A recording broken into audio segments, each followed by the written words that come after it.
कौम उठ खड़ी होगी इंशाअल्लाह।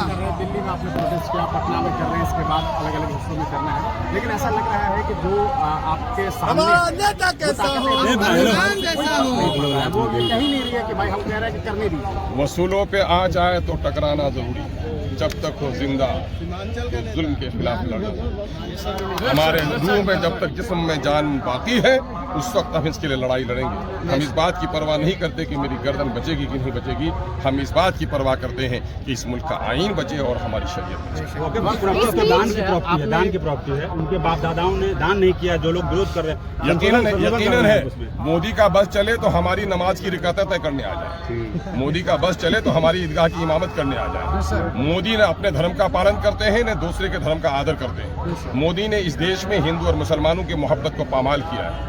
सरहदों पे दुश्मनों से जितना लड़ना जरूरी है उतना देश के अंदर में उन्माद फैलाने वाले और हिंदू मुसलमानों में विवाद पैदा करने वालों से भी लड़ना। यकीनन है कि वक्त के हजारों एकड़ जमीनों पर नाजायज कब्जा हुआ है और ये कब्जा करने वाले दबंग ही नहीं है बल्कि हुकूमतों ने भी कब्जा किया।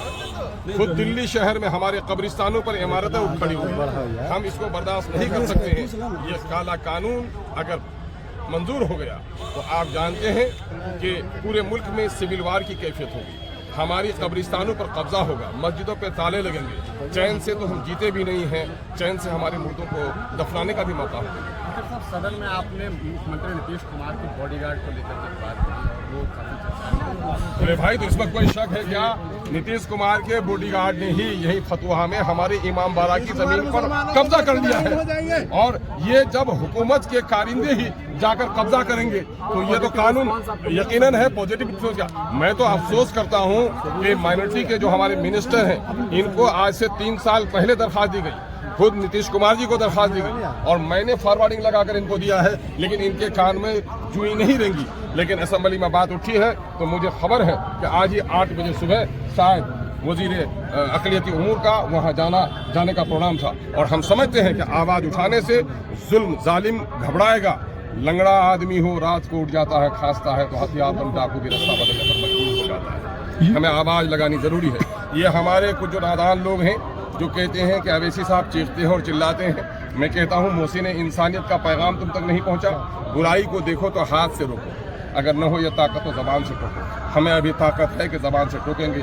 जो लकवे में चले गए हैं, जो बिस्तर में चले गए हैं, जिनकी ईमानी कैफियत इतनी तबाह हो गई है कि वो ज़बान नहीं खोल सकते हैं, ऐसे लकवा ज़्यादा से हम कुछ नहीं कहना चाहते हैं। लेकिन जिसके जिस्म में जान है और मुंह में ज़बान है, जुल्म के खिलाफ कभी वो बाज नहीं। यूपी में कहा जा रहा है कि रामनवमी के अवसर पर 9 दिन तक मुस्लिम लोग मीट को ढक के खाएं, जहां पर भी। भाई, जालिम का कानून है, जालिम का कोई भी फरमान हो सकता है।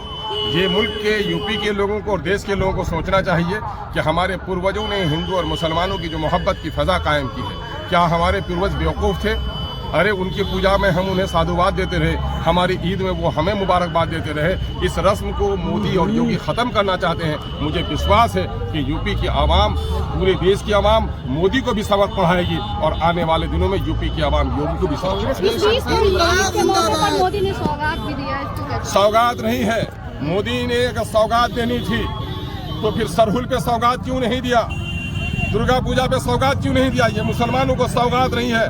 मोदी ने मान लिया है कि मुसलमान भिखारी है, उसको भीख दिया जा रहा है। लेकिन मैं कह देता हूं मोदी कि मुसलमान न करबल में, न मक्तल में, न शाह के आगे मोमिन झुकता है, फकत अल्लाह के आगे। तुम्हारे सामने कभी झुकने वाला नहीं है। मुसलमानों को तुम्हारी भीख नहीं चाहिए। मुसलमानों